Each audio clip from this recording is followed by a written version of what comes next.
मित्रांनो, तुम्हाला ही माहिती आहे की अमेरिकेसोबत युद्ध करणं म्हणजे वाघाच्या तोंडात हात घालण्यासारखं आहे. अनेक देश अमेरिकेपासून अलिप्त राहतात, अमेरिकेच्या भानगडीतच पडत नाही. आता अमेरिकेकडे असं काय आहे ज्याच्यामुळे संपूर्ण जग त्याला घाबरतं? इवन भारताला सुद्धा त्याने अनेक सँक्शन्स लावलेले आहेत. भारताला अनेक आर्थिक बाबीत त्याने कमकुवत करण्याचा प्रयत्न केलेला आहे. असेच आर्थिक निर्बंध तो खाडी देशांवर पण लावतो. UAE, कतर, सौदी अरेबिया यांच्यासोबत अमेरिकेचे मोठे मोठे करार आहेत, ज्याच्यामुळे हे देश दुसऱ्या देशांना तेल विकताना त्यांच्याकडनं फक्त डॉलरमध्येच पेमेंट घेतात. परंतु इराण असा एक देश आहे की जो भारताकडनं रुपयामध्ये पेमेंट घेतो, आणि हेच अमेरिकेला नको आहे. जो देश त्याच्या डॉलरच्या विरोधात गेला त्याच्यावर तो लष्करी कार्यवाही करतो किंवा आर्थिक निर्बंध घालून देतो, आणि तसेच निर्बंध त्याने इराणवर पण घालून ठेवलेले आहे. तरी सुद्धा इराण अमेरिकेला का घाबरत नाही?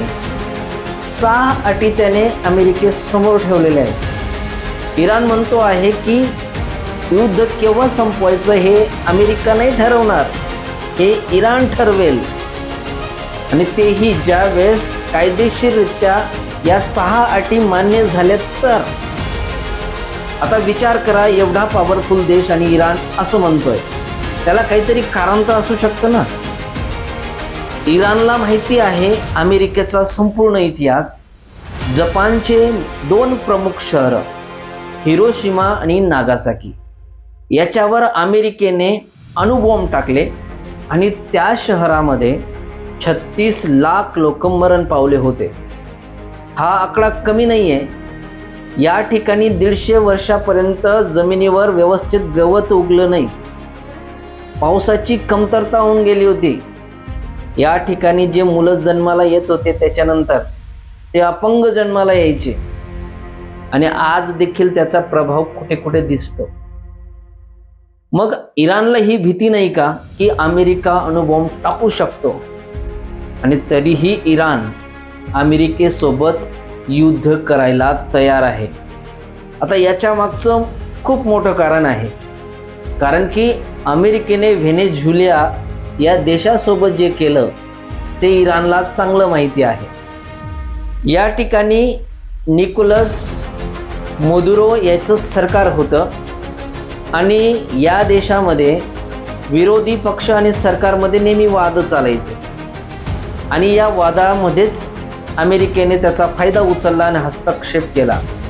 तुम्हाला माहिती का, आज व्हेनेझुएला या देशाचा जो तेल साठा आहे त्याच्यावर पूर्णपणे अमेरिकेचं नियंत्रण आहे. कुणाला तेल विकायचं, किती भावात विकायचं, किती प्रमाणात विकायचं, तो पैसा अमेरिकन बँकेमध्ये ठेवायचा की कुठे ठेवायचा, त्याचं पेमेंट डॉलरमध्ये घ्यायचं की काय, हा सगळा निर्णय हा अमेरिका करतो. म्हणजे एक प्रकारे व्हेनेझुएलाचे लोक आणि सरकार गुलामगिरीचं जीवन जगतायत, आणि तेही 21व्या शतकामध्ये. तर हे सरकार पाडून विरोधी पक्ष नेत्यांना त्यांनी सरकारमध्ये आणलं, म्हणजे अमेरिकेने, आणि त्याच्यानंतर त्यांच्या तेल खाणींवर नियंत्रण केलं. नैसर्गिक साधन संपत्तीमध्ये हा देश खूप रिच आहे. जगाचं 17% तेल या देशामधून निघून बाहेरच्या देशामध्ये सप्लाय होते, आणि असं असूनही या देशाला खाता येत नाही. पहिले सुरुवातीला अमेरिकेने यांना आर्थिकदृष्ट्या दुर्बल केलं. आर्थिकदृष्ट्या दुर्बल कसं केलं? यांनी सँक्शन्स लावले, आणि त्याच्यामुळे या देशातील लोकांना खाण्याच्या पिण्याच्या लाले पडायला लागले, टंचाई पडायला लागली, गरिबी वाढली, महागाईचा जबरदस्त वणवा पेटला, सरकार विरोधात नारेबाजी सुरू झाली, आणि अशातच फायदा उचलून अमेरिकेने या ठिकाणी सत्ता पलट केली, आणि त्याच्यानंतर त्यांच्या तेलीच्या खाणींवर अमेरिकेने नियंत्रण केलं, आणि आज संपूर्ण कंपन्या त्यांच्या अंडरमध्ये चालतात. आणि सेम ही भीती इराणला कुठेतरी वाटतंय आणि हे स्टेटमेंट डोनाल्ड ट्रम्पने 2-3 वेळेस सुद्धा सांगितलंय की आम्ही असा व्यक्ती शोधतो आहे इराणमध्ये जो सत्ता पालट करू शकतो, आमच्या कॉन्टॅक्टमध्ये आहे.